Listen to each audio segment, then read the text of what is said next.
Kita awali Kompas Pagi, Saudara. Direktorat Reserse Narkoba Polda Sulawesi Tenggara menangkap seorang pengedar narkoba. Pelaku ditangkap di tengah jalan saat hendak mengedarkan sabu.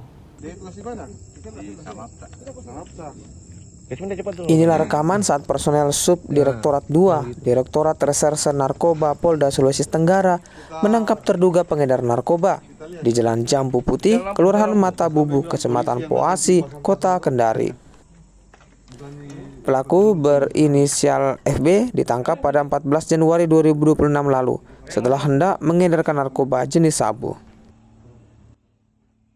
Usai ditangkap, petugas kemudian lakukan pengembangan dan menemukan kembali sabu di rumah pelaku.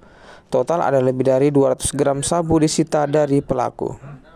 Untuk kasus narkoba ini sendiri, tersangka yang diamankan ada satu orang atas nama inisial FB.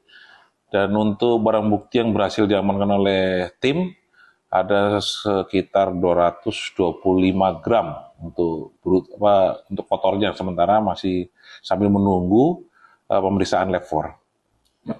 Untuk setelah kita melakukan pemeriksaan dan untuk penggeledahan daripada si tersangka ini, dapat diduga bahwa si pelaku adalah pengedar, karena barang bukti yang ditemukan pada dirinya dan di rumahnya berupa paket-paket kecil. Polisi masih lakukan pengembangan kasus ini untuk mengejar pemasok barang haram tersebut. Pelaku kini ditahan dan dijerat undang-undang tentang narkotika. Silvian Sahkia, Kompas TV, Kendari, Sulawesi Tenggara.